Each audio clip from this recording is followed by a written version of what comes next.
You know, I remember actually, it was actually my mother told me when she used to go to a film club when she was really little. She said that the ultimate goal was to see the Projectionist, and you know that it's like lighthouse keepers, you know, when they had them. There might be somebody in there and you might see them. It's like that unknown, isn't it? It's not knowing if it's really there or not. But that's what I love about it. Just a magical job, it really is.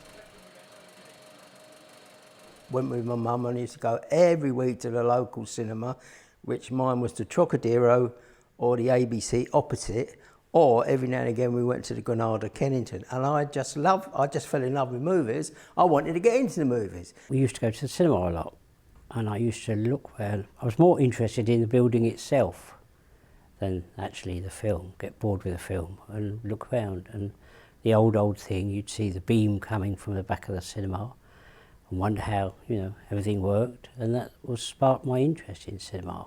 I bought a packet of chewing gum, and behind the chewing gum was 4 or 6 frames of 35mm film. They were cutouts from features. I had a bicycle at the time, and I took the front torch off and put the frame against the torch and showed it onto the tiles of the fireplace. It gave a picture, but of course without a lens in front, it was blurry. So, and that's how it all started. My mother was a projectionist. Basically, she brought me up on her own, and when she couldn't get anybody to look after me, she had to take me to work. So she did say, even as a baby, she'd have me in the projection room. Well, I can remember, I don't know how old I was, but she sat me on a stool in front of the rewind bench. She had all my toys out on the rewind bench. And she goes, you just sit there and you don't touch anything. Don't push anything, don't touch anything. You imagine what that's like to a child. It's like, ooh. Basically, ever since I can remember, I used to go to work with my dad on weekends, school holidays, and running around a projection room and various empty rooms of a cinema. And just, I suppose, the bug bit me. And I was always up for coming back and playing with bits of film and looking at the little tiny men in the frame. So that was basically it. So I suppose it was in the blood. When I left school, I worked in a radio shop, and I was going to be a trainee engineer, and I had to go to night school 3 nights a week. And on Wednesday afternoon, we had half-day closing, and we used to go to the cinema. And a slide came up on the screen advertising for a probationer projectionist, and I had a little think about it, and I thought, well, I wouldn't mind doing that. I went to the Cinema Kingston, which is used to show third-week releases, and I got a job there as a rewind boy, only on Saturday afternoons. And then it sort of developed from there. I was too young to be a prodigy at that time. I'd still at school, but they said, when you leave school, we'll give you a job as a projectionist. The funny thing about it was the laws were so strict then I had to get a letter from my dad to say that I could watch H films and X films. That was the category. They were horror films and sort of spicy French films they used to show there. And as a kid I loved that, but I was told not to look out the porthole. I applied to my local cinema just before I left school to get a job and started with them as a rewind boy, which in them days you did everything, looked after the boilers, changed the metal lettering in the canopy to advertise the forthcoming film. There was a job advertised for an usher at the Scala Cinema, and I ran down and got the job as the usher, and I'd creep up the stairs and then go up and spend the time in a projection booth with, it wasn't a booth there, it was like a palace, the projection box. I very quickly volunteered my services to rewind films as the films came off the projector, and I'd be found in a projection box instead of in the auditorium, and that's how I kind of started projecting. Yes, I had to go over to the State Kilburn, where there was a guy called Ken Gambles. He was like Ed of the relief chief, and he gave me 2 options. There was the Elephant and Castle, which is the brand new one, and I went for an interview there, but I think the guys there didn't really want me there because they were earning overtime, so they didn't want a third person. So I then got sent to Streatham where I met the chief there, who was a little fella called Freddie Good, always smoking a cigar, and he just gave me the job. It's very sort of military based, if you know what I mean. You had the trainee, the third, the second, the co-second, and then the senior second and the chief. And it was like a pecking order type thing. Well, in the old days, you'd start off, there was a rewind boy, which is equivalent of a T-boy, and he'd do us tools, and then he'd maybe become a third projectionist. And the third projectionist, he'd be in charge of the rewind boy.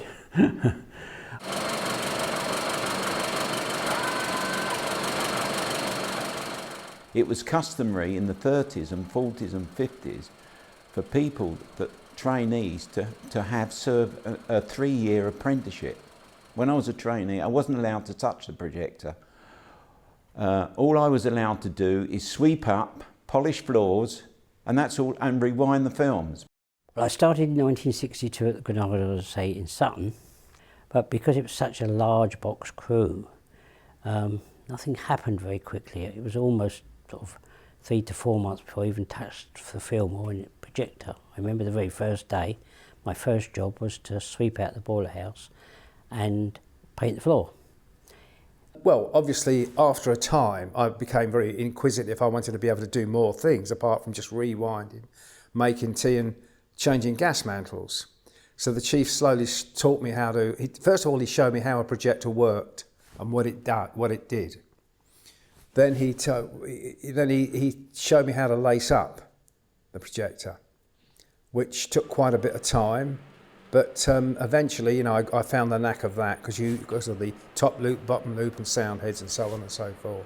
If you were taught properly how to handle film, then you're capable of making joins in the film and checking it, making prints up, making sure they were okay and not damaged. So basically, probably that's what the thirds did. So the second sort of got them to do those sort of things. Well, in my case, I worked with the chief on a Saturday morning doing the kids' shows, and I could they weren't too worried if you made a mess of that. I remember once that I was a trainee and it was for a kids show, the CFF kids show, and I was expecting the chief projectionist to come in and work with me. He was supposed to and he didn't turn up. And I remember going down to the manager and saying, well, Steve's not here.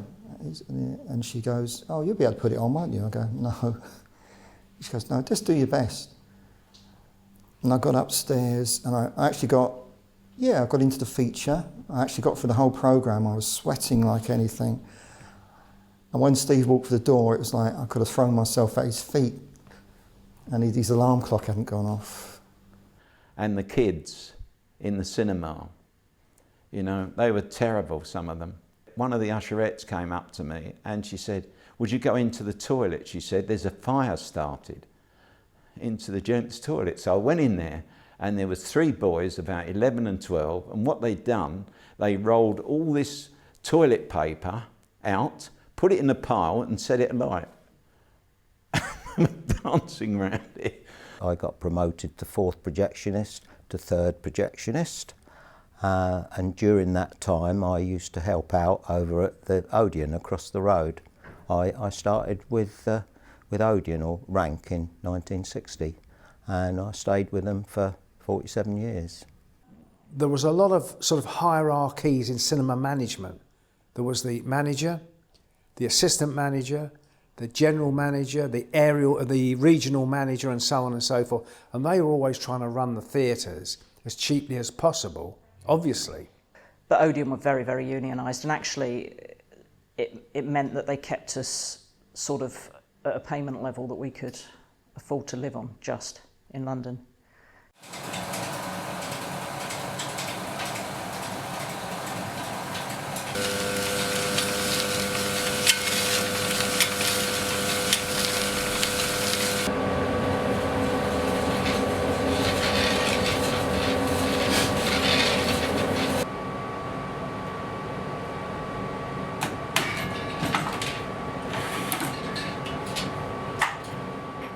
Everyone knows when you do something wrong, but when you do something well, they don't notice you. And the projectionist is kind of like that. And you know, there was the very famous quote that's used in the training manuals about the fact that the projectionist is the last person in the film production process. You know, they spend tens of millions of pounds on a film, but if the projectionist gets it wrong, it's a waste of time. In those days, the films, of course, would arrive 5, 6 reels in cans in a big transit case, a heavy metal transit case. And there were literally 100 steps to climb up. And the cans were heavy metal cans. And that's hard work. But it was fun, but it was hard work. So you take it out of the case, put it on the plate on the rewind bench with a 2,000-foot spool on the other one, and carefully wind it through, checking it every so often, check every splice. If there were a bad splice, pull it apart, using cement, remake the join, checking for scratches, V-cuts, etc., etc., checking for your Q dots, and make up the film that way. But of course there was the feature to make up, plus the trailers, plus the adverts, plus newsreel, and sometimes a short or cartoon. In the original cinemas, you used to have whole complements of projectionists because it was reel to reel. So you'd have 2 projectors, you'd have 1 reel on each projector, and they'd be looking for the changeovers to move from one projector over to the other to keep the continuity. And that's a skill in itself. Here, in fact, we put them on 2,000-foot spools, and we do changeovers between 2 projectors. So every 20 minutes, you change over to the next reel on the next projector, and then after another 20 minutes you change over back to machine 1, and like that. Okay, you see the Q dots here, they're nice, clear, they're standard Q dots, they're printed on, and they're over on the top right of the frame, and they are on 4 consecutive frames, and there you go, and that's the end of them. So you get a 1/6 of a second to see that they're on screen, a 1/6 of a second with 4 consecutive frames.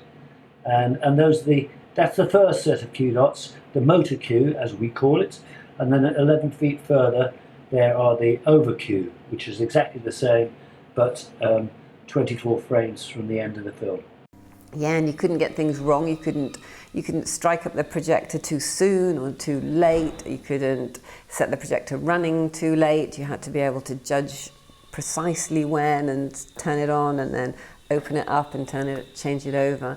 And often you'd change over and you'd be trying to rack up the film so it was in the right place and then focus it, and then at the Scholar we'd have to run down to the auditorium to check the sound as well.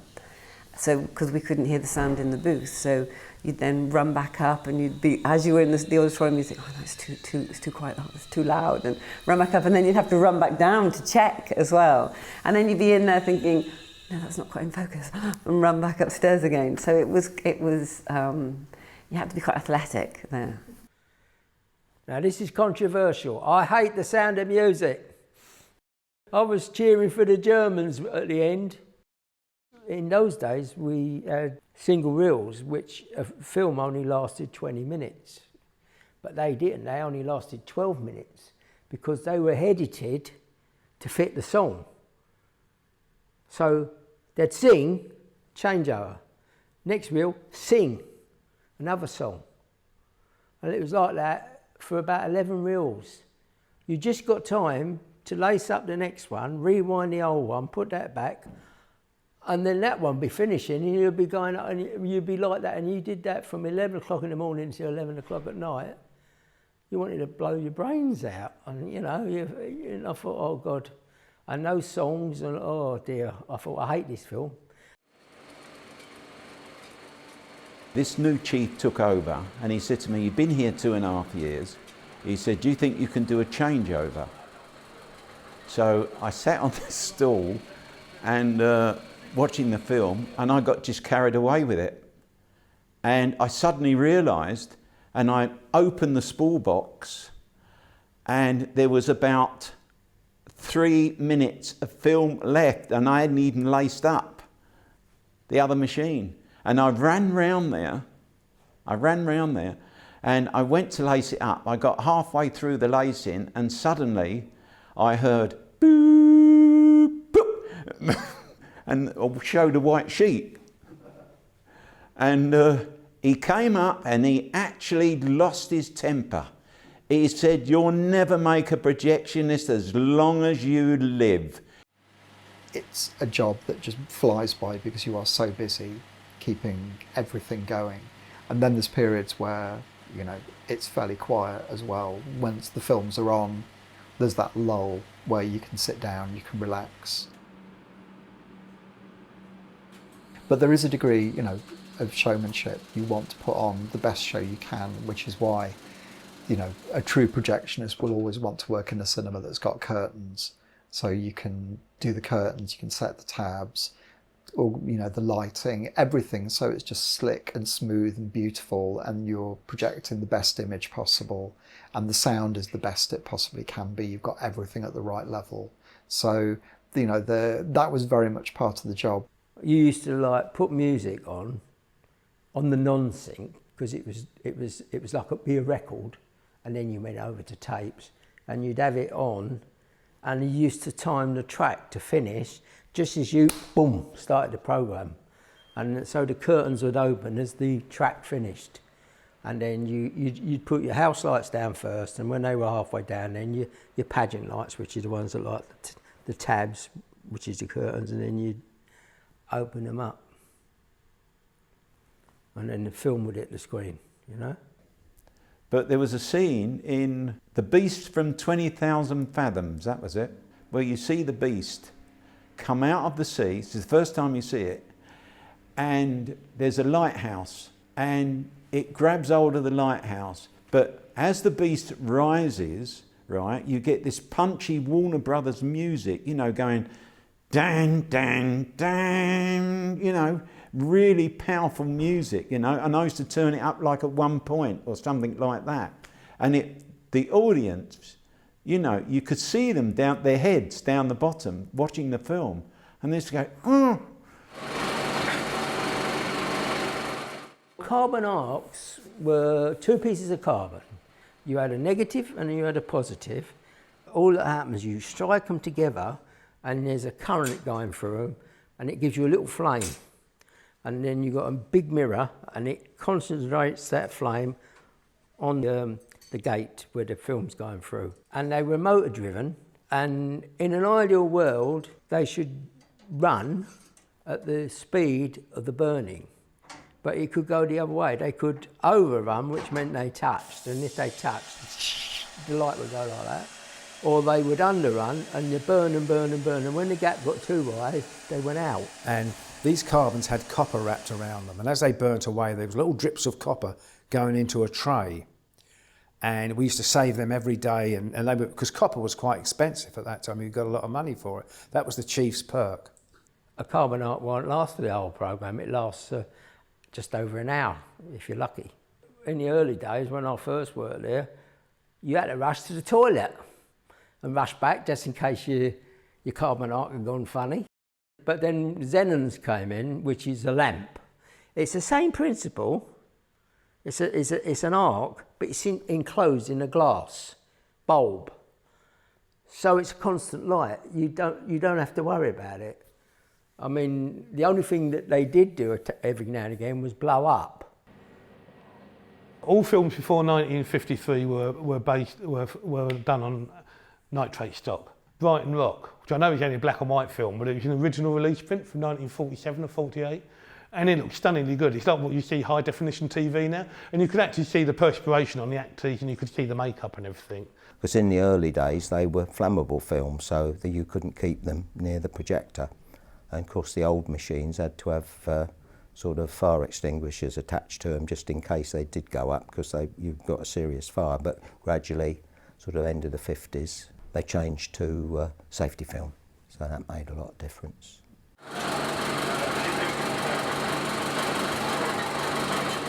The projectionists looked after the building. You know, you learnt a bit about everything, plumbing, painting, you name it, we did it. It's a giant poster, they call it 48 sheet, that would be outside the cinemas. You see them in advertising.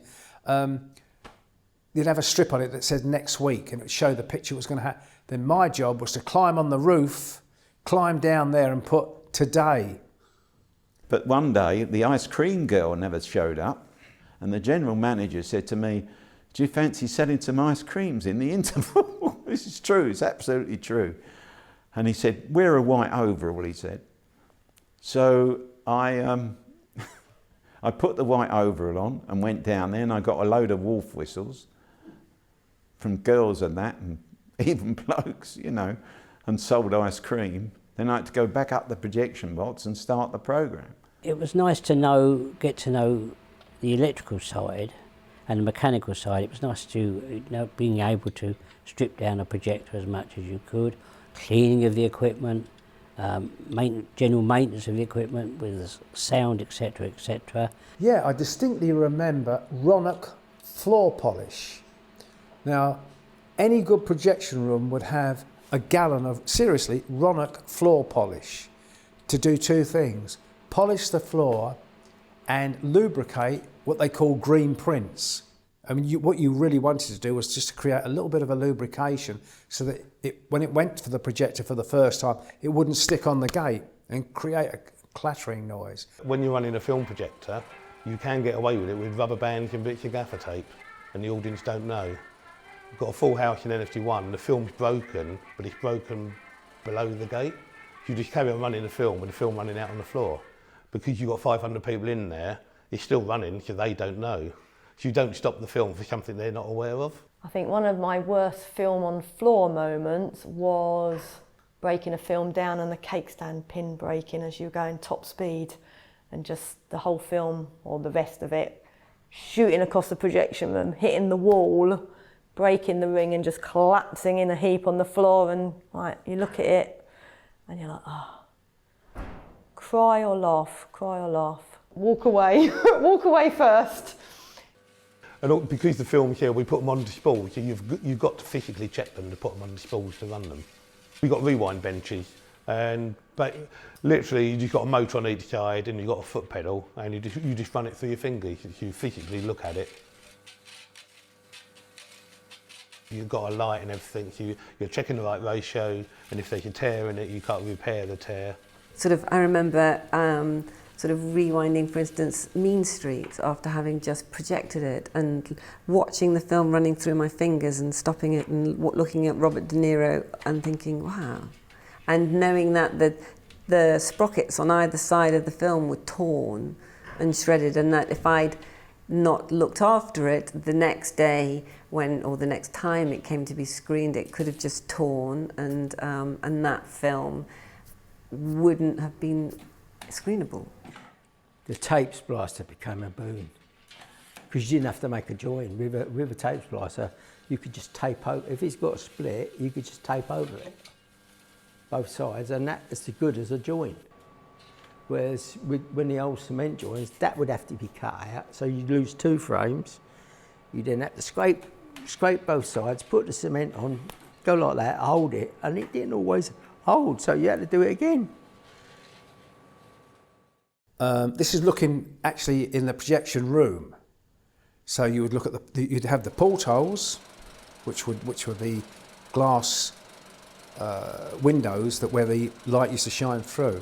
Looking at it, you'd have a slide projector, then you'd have a Stelmar, which would be a spotlight. Then you'd have projector 1, projector 2, and then if you were really lucky, you'd have projector 3. But that was very few and far between. And behind you, you would have the non-sync, which would be the record players. And in front of you, you'd have a lot of buttons, which would operate the tabs, which are the curtains. You'd have dimmers, which would operate the footlights. It was an art to drop your footlights, strike your arc up, go to the projector, start it up, start to dim the footlights, open the dowser, check your sound, make sure the record's just going to finish just after the sensor. And that's generally how it worked.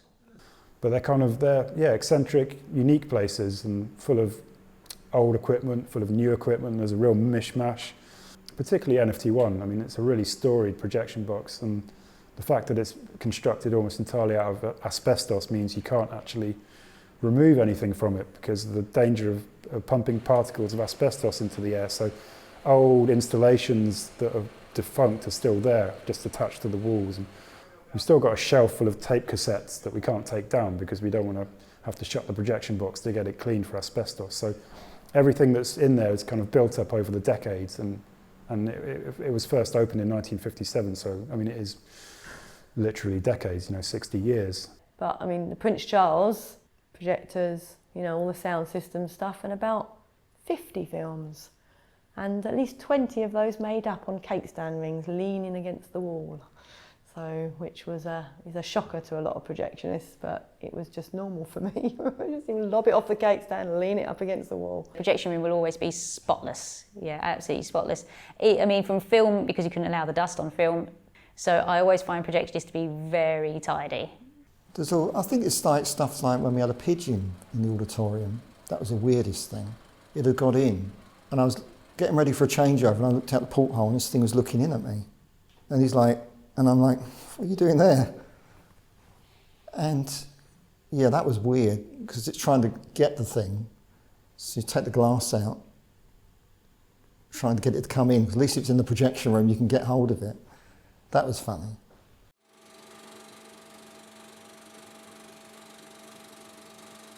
There's something to be said about watching a film from a projection room, particularly when it's on film and you can hear the projector. It's like that thing is giving life to what's on the screen. That's standing and seeing that first light hit the screen. I can see that 1,000 times. It still has the same effect on me now. I mean, and in the Scala cinema we had two big, I think they were Westexes, I can't be sure, I can't remember. And then another huge 16mm projector as well, which was a beautiful old thing.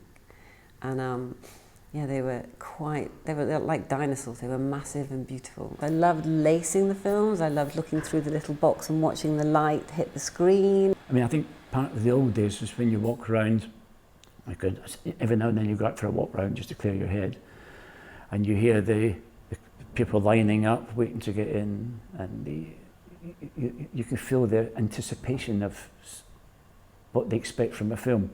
And obviously, in the cinema yourself, you're getting the ohs and ahs of the crowd as they're enjoying something, or maybe getting scared if they're watching Psycho or something. Yeah. Preview cinema kind of bored me a little bit, because you don't have the atmosphere of there's just like 5 people in there sitting watching a film, and they're analysing it more than watching it for pleasure. Whereas when you've got a whole audience and they've loved the film. Especially in the old days, you used to stand up and clap, and that is a real buzz. I think one of the most brilliant feelings you can get is when there's a packed auditorium and you're stood at the back of it, and there's one of those like big jump out of your seat moments, or big belly laugh moment, or something like the end of Free Willy where the whale escapes, and one of those hugely emotional kind of moments, and you get people pouring out of the auditorium and they're just like, thank you so much. Oh my God, that was brilliant. I loved that film.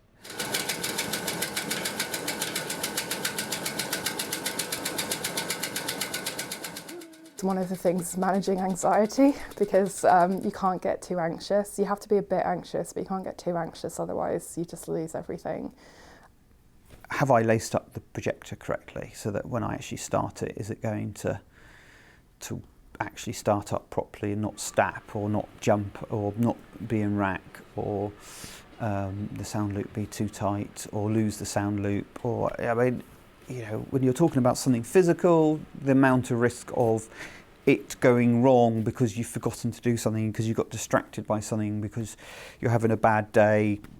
Well, one of the fears would be a rack, and not noticing a rack, and it's actually been on the screen for, say, 6 minutes or something, and people, you can't hear them, but the audience are going, rack, rack, rack. Having a rack means that the picture on the screen is all of a sudden, the bottom of it is halfway up the screen, and then you have to run over there and rack it down a bit. Missing a changeover is bad, but you get over that by putting the next reel on quickly, and you're talking about seconds. But I've known someone put a film back in the bin and not rewound it. So, and if you don't watch very carefully, you put it like that, and all of a sudden the film's upside down. And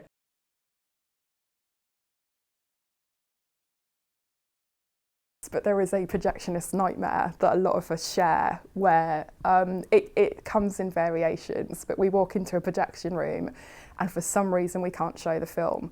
And that's either like everything, the equipment that you're looking at suddenly just becomes, you can't comprehend it, you know, something that you should know, it just turns into something you just don't understand and you just can't make any sense of it. This is a very basic thing, make sure you've got the right title, because we've had this before, particularly working here at the BFI with all the stuff we've got over the years, you maybe have 3 or 4 different films called exactly the same thing. Yeah. Well, famously in the festival the other year we had a brand new film, but there was a film, I think it's called The Tree, and there was an Indian film called The Tree, a British film called The Tree, and an American film called The Tree. And it didn't happen here, but one of the outside venues, they've opened up with the director there, and it's the wrong version. I just finished being a probationary, and I put on Spider-Man 2 instead of The Hills Have Eyes. I cried and phoned my mum. Someone once told me that their nightmare was that someone had taken like a big pizza cutter and had cut up the film on the platter like this, so it was just in bits, so they couldn't show it. And then there are other people who say they've gone blind and they can't see what they're doing to sort of put the film on screen. Great trick was not to miss out a reel. My favourite was a Bergman film which had reel 5 missing. Nobody ever saw reel 5 of Persona, but nobody complained. And of course this was the old projectionist's way of ensuring that they got out of a building on time, was to drop a reel. There are 2 camps of people that became projectionists. Those that do it because they are absolute film buffs. They have an encyclopedic knowledge of film. They know all the actors and directors. They can name you every Oscar winner, and it's all about the opportunity to go and see a film, to watch film, and to be part of it. And that's categorically the area they fall into. And then there's techies. People who are technical, and that's what matters to them, that it's about how stuff works and making stuff work. And there may be an element of showmanship, but it's putting on a show and it's knowing the technical bit with it. And I definitely fall into that category. You know, my knowledge, everyone assumes that because I'm a projectionist, I'm going to win the film quiz. I haven't got a chance. I can't tell you any actors or directors or anything. I don't know, sometimes you talk to a projectionist about what the film was like after a screening and they'll say, oh yeah, it was good. 89 minutes, a few joins, a bit of dirt at the ends of the reels. And what was it like as a film? Oh, I don't know. I love films, but I'm not a filmy. A lot of projectionists are filmy, where they have to watch everything. I'm not like that. I want to hear the clattering of the projector and making sure it all runs smoothly. That's what I really enjoy. You've got to really love it. You have to really intensely love the industry to want to spend that much time with the projectors, lovingly getting in the back of them and polishing up the brass, just because you kind of, in the end, you know, I found my time sometimes talking to them, and I just put it down to the fact that I was just in a room on my own. It's not a social job. Yeah, I think starting off in the old days was maybe 5 or 6 to a projection room, and you've got that camaraderie, and you know, and how can we say, if somebody had personal problems, you were there to have a chat with them. If you got a bit fed up, they were there to have a chat with you. You know, it was a teamwork really. But towards the end, when you're on your own, it's isolation crept in.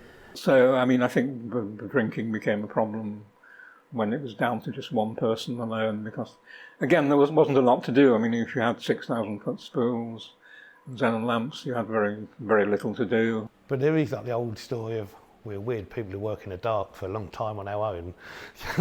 And it's just, the thing is, you've got to like the job, because, I mean, particularly in the old days, with the long hours, you probably spent more time at work than you probably did with your family. The hours could be a little bit difficult, a bit antisocial. So you probably, you know, if you were caught in, you probably met one of the usherettes on a night off when you were off. And I married one in the end. I was really nervy when I first started. I used to kind of skulk from one projection box to the next with my head down, trying not to meet people I mean, I guess that might be one of the reasons why I ended up as a projectionist. trying to avoid people's gaze. It's an incredibly structured environment. Everything is timed. You have to be, the film has to go on at certain times. It's scheduled for this time. So it's all very structured. So you know like what work you have to do to get to that point in time. The structure of it's just so comforting. I like that about this work. I like knowing what I'm doing when I'm doing it. There's a lot of projectionists who are very happy and they like the job because they're on their own, in the dark, in their own little world. And there's others that are kind of very social and like to go out and interact with people. There's also, I think there should be a study done on the amount of serial killers who've been projectionists as well. That is very much a backstory that could be explored. Very, very sexist. That's my big takeaway from it. It was so unbelievably sexist, but it was just the norm. It's what everybody... So what everyone did, and I think we accepted it back then. And what some of the guys would say to you, and actually they knew boundaries and it was fine, but you wouldn't get away with it in a workplace now. You can see that it was definitely an industry of its time. I've actually been told to my face, we don't hire female projectionists. So, like, it can be like that, so. I worked really hard to learn the craft of it and the trade of it. And I also wanted to prove the other projectionists wrong and to show them that actually, you know, I could do it. And nobody thought I'd be able to lug those cans up the stairs. Nobody thought I'd be able to make all those films up and handle the pressure of a film going, you know, the film breaking in the gate, or even just being able to do the changeovers when the changeovers were supposed to happen, and the whole thing. So yes, I did really feel like I needed to prove them wrong as a woman, that I was perfectly capable of doing it. It was definitely an industry that attracted lesbians and gay men in particular, because of the whole showbizy kind of thing to it. So there were a few. I was out to all my friends, but I wasn't out at work, because you encountered quite a lot of not explicit homophobia, but casual homophobia. And also, you know, you'd overhear conversations where general managers and regional managers would say, oh, if I'd known he was a puff, I wouldn't have employed him. Or kind of like, oh, we'll have to work on getting rid of him then. And that would kind of chill you to the bone. You'd be kind of like, these people could ruin my career.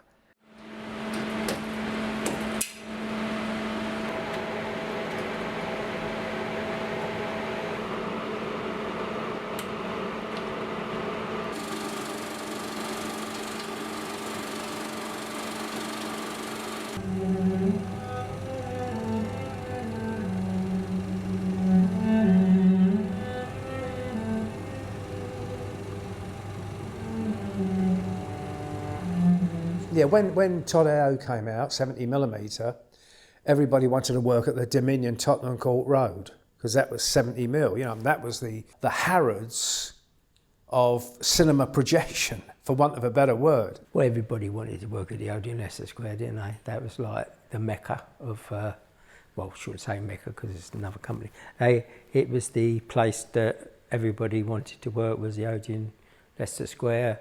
I wasn't that bothered because I thought it'd be too much hassle.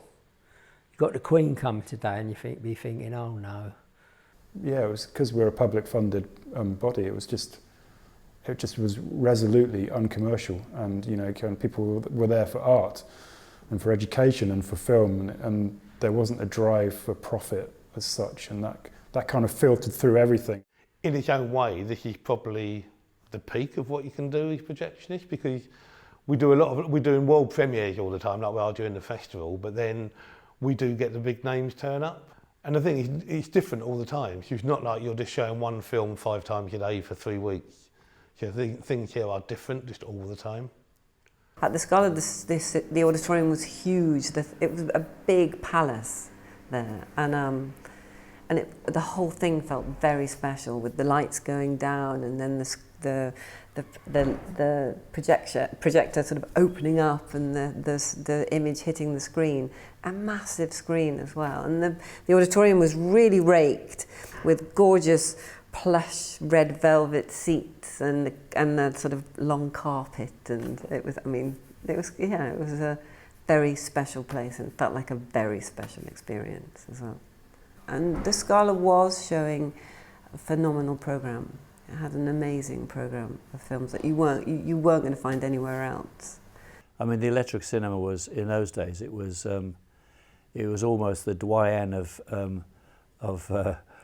repertory cinemas, in that it had great programming and really ran on a shoestring. And you were actually kind of sweated labour, really. There was no finesse to it.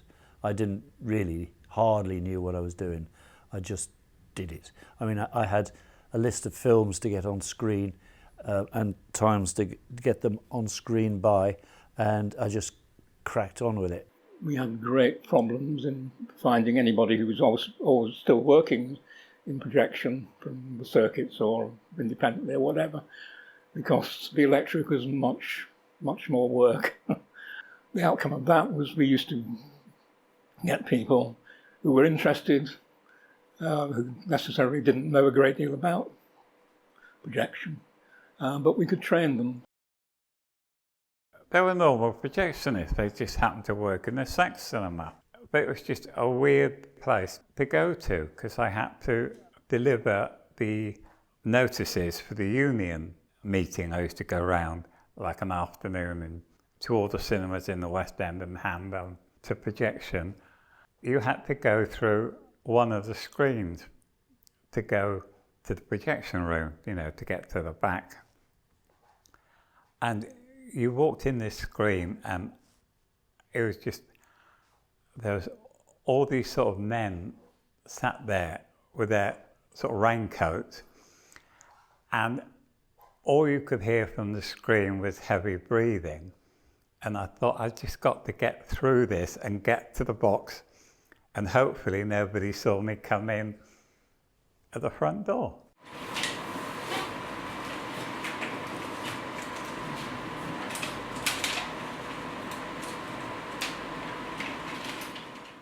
I'd gone to the Odeon Cinema in Epsom, and in the box there they had a Vic 18 projector, and they were trying this new system, because the Vic 18 you could run the entire program. You could run the feature on the back, made up on one spool, and second feature on the front.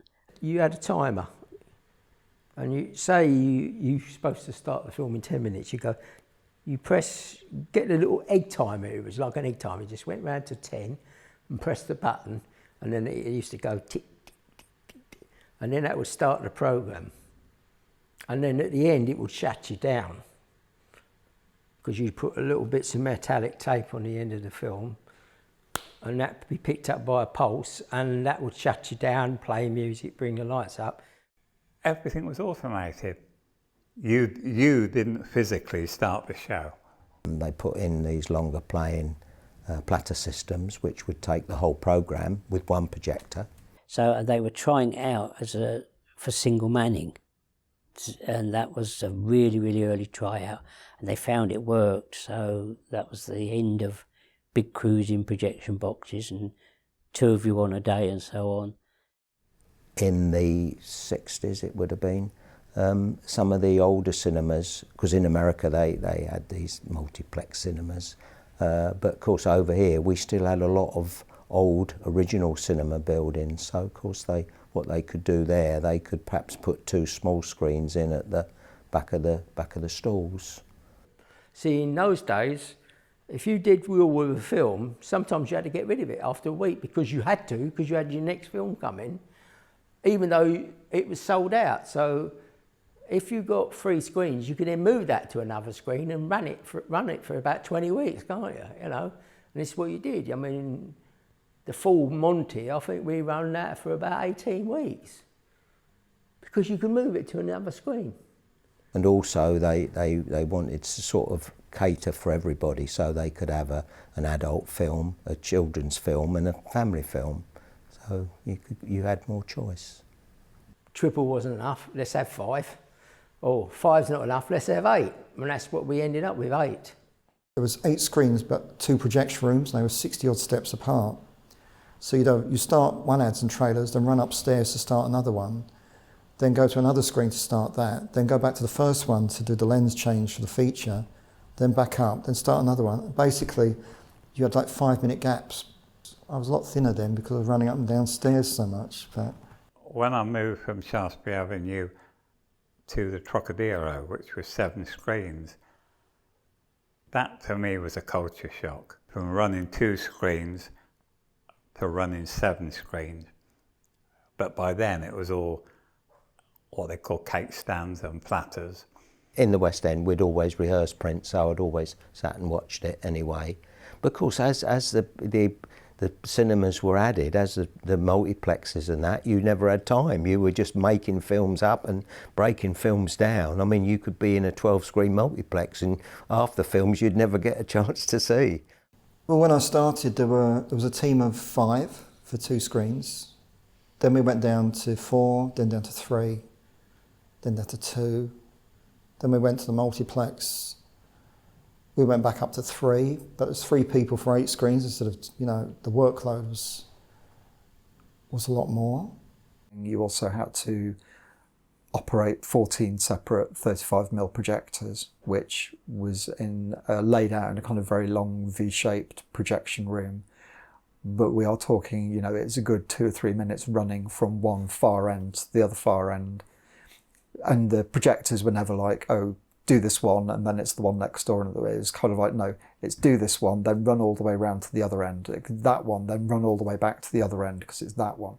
And you would have those projectors coming off and going back on, 14 of them within about half an hour. So it literally was like spinning plates. Projectionists who found a lot of their cinemas closing in favour of these big multiplexes, sort of opening, started to look down on the people coming into the profession at the time. So one of the terms that was used was machine minder. So it's derogatory. The idea is that they're just minding machines. They're not actually real projectionists. There was this kind of also conception that the multiplexes didn't really care about film, or they didn't really care about the art of film projection or presentation. They just wanted to get audiences in and audiences out. I mean, in my day, like ABC Circuit and the Odeon lads will probably tell you, Odeon, they were a family-run business and they really did care about the staff. But in the end, you were just a name, you were a name and a number. It wasn't what I went in the industry for, and the industry was changing. And when I had a leaving interview and the lady asked me why, I said, because I feel as though I'm working in a sweet shop now that shows films, not a cinema. And no, it's just, the joy had gone. So there's a lot of criticism saying, oh, multiplexes are very sanitised and they were just basically McDonald's with cinema screens on the back. And it's kind of like, there might have been a few like that, but the majority, particularly the UCIs, they were run by really passionate people at that time who genuinely believed in showmanship and film marketing and doing publicity stunts.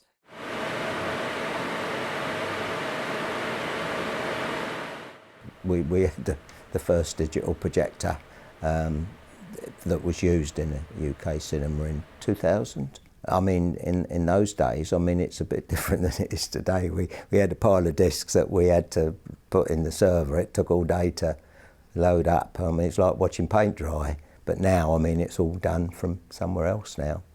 I was at the Prince Charles and we were always like about 6-7 years behind everybody else. So when digital started coming up in the other cinemas, I didn't have to deal with it because we couldn't afford it. So we didn't want it because we wanted to show films, and we showed a lot of old films. So, you know, we never had problems getting hold of stuff. And obviously there was the inevitable day where it was installed. I hated it. I used to look at it like that, I hate you. And then you get digital. Obviously it does make your life easier in certain aspects of the job, but it was never fun to show for me. And it was all kind of automated, so open your curtains for you and whatever. So once you'd done the whole programming, It was, and loading up, it was just play. You know, there was no joy in creating playlists and just, you know, setting timers going and relying on the automation for digital. I think that Odeon nowadays, I think all their cinemas in the country, they're programmed from either South Wales or Newcastle, wherever their headquarters are. So you don't have anyone with any technical knowledge on site of any cinema. I think things changed enormously when digital came in. And it was one of those opportunities for cinema companies to get rid of a lot of long-term employees and replace them with kind of newer and younger people who'd be on more flexible contracts or 0-hour contracts or, you know, lower pay rates. Projectionist used to be considered skilled, used to be fairly well paid. It isn't really any longer. It's just one additional kind of low paid job within the cinema. You know, it decimated the industry in terms of getting rid of technicians and projectionists from all the cinemas and changing 100 years of history and technology. But at the same time, we've ended up in a position where there are now cinemas in locations and places that just would never have worked if they needed projectors, film projectors, you know. And we've changed the way that cinema can be consumed because we can move it into these buildings that weren't designed to be cinemas but can be now.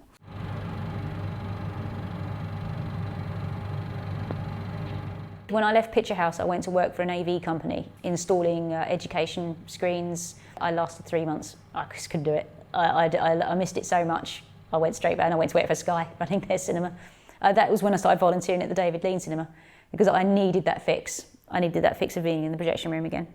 Then basically when the digital rollout came in 2011, it was obvious that what the writing was on the wall really. And sure enough, about a year later, they said my role was redundant. So at that time, Odeon had moved into the IMAX and there was a vacancy up here. So I applied for it. So I was very lucky. I thought I got the golden ticket, really. We knew we were going, so they offered us a nice incentive, extra redundancy pay, and nearly all of us, like rats, left the sinking ship. They kept offering redundancy, but I kept turning it down. It got to right in the end, you could tell that they just wanted to get rid of you, you know, to get it over to not costing them anything to show a film and everything. And so I did in the end accept redundancy in 2013. On Christmas Eve at 9 o'clock, 2010. And there was only too many members of staff to say goodbye, a manager and one of the ushers, to say goodbye to me after 43 years. So that's how the company thought of you at the end, I think.